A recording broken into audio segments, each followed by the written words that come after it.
Los Angeles Chargers and the Atlanta Falcons. Adam, I'm going to start with you on this one. And we're sitting right now, Chargers as 3-point favorites. 49.5 is the total. This game is the shrug emoji game for me, right? I mean, who's playing, who's not? What are we going to get? We know Keenan Allen's likely not going for the Chargers. We know that there's a slew of injuries on the Falcons side where we're trying to figure out who's going to be out there and who's not. I mean, I wanted to think that this might be a buy low spot on the Chargers, but with no Keenan Allen and, maybe Atlanta getting back some pieces as well, I just don't know what to do with this one. So this is a game I have marked to wait for one particular injury because I think it changes a whole lot about how we look at this game, and it's Cordero Patterson for the Atlanta Falcons. He is a Saturday decision for the Falcons. And look, this offense has been able to continue to run the ball far more effectively than we thought they were going to be able to. If you look at what they've been able to do using Marcus Mariota as sort of the fulcrum point for an option type offense, they have continued to stay in football games on the offensive side. And look, it took an absolute miracle and a circus for them to win that game last week against the Carolina Panthers. That being said, when you look at the NFC South, see them 4-4, realize they have the second easiest remaining schedule in the NFL, you realize this Falcons team is definitely live. So in terms of this week against the Chargers, the only way I would go here is Falcons. And because of this in particular, the Chargers can't stop the run, right? And that is what Atlanta does really well. And so I'm looking at that.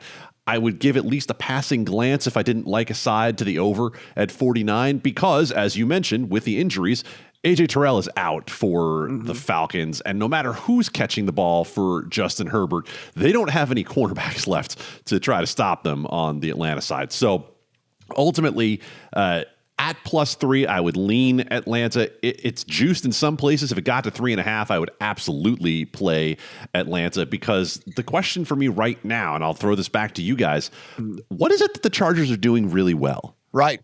Yeah. I mean, and I think we could point to even Steven looking at Justin Herbert, who hasn't really played all that well this season, right? And look, I understand if you don't have Keenan Allen out there, it's a completely different team. We know Mike Williams isn't going to be out there this week either. I'm with you though, Adam. If a 3 and a hook popped up, I would seriously be considering the Falcons in this one for sure. And who knows? Maybe by the time this thing kicks off, we do see a 3 and a hook somewhere. Steven, what are your thoughts here on this one? I already bet it. I bet the Falcons +3. I was comfortable right then and there. And you mentioned the run defense for the Chargers, Adam. It's not as abysmal as it was last year, but it's bad. They're 23rd in rush DVOA, 20th by PFF against the run, 27th in EPA per play against the rush. In the last 4 games in particular, 9 yards per carry allowed to Houston, 6.9 per carry allowed to Cleveland, 4.3 against Denver, and 6.3 against Seattle. They can't even stop them a little bit right now. And nobody has a lower passing over expectation than the Atlanta Falcons offense. We know they want to run it. And overall, despite being so extremely run heavy, they're still top 10 in EPA offense, top 10 in rush success rate. They're one of the slowest paced teams in the NFL. So when we're trying to cover a number as an underdog, that's something that I like to see as well. I don't think they're going to be playing a rat race out there where you get more variance and maybe some more scoring. And I just don't like what I see from this Chargers team coming cross country here. They did not get healthier during the bye. Probably down their top 2 receivers. Austin Eckler popped up on the injury report as well midweek, which is another big blow if he's not 100%. Oh, by the way, they would be down to their 3rd string running back with Joshua Kelly on IR as well.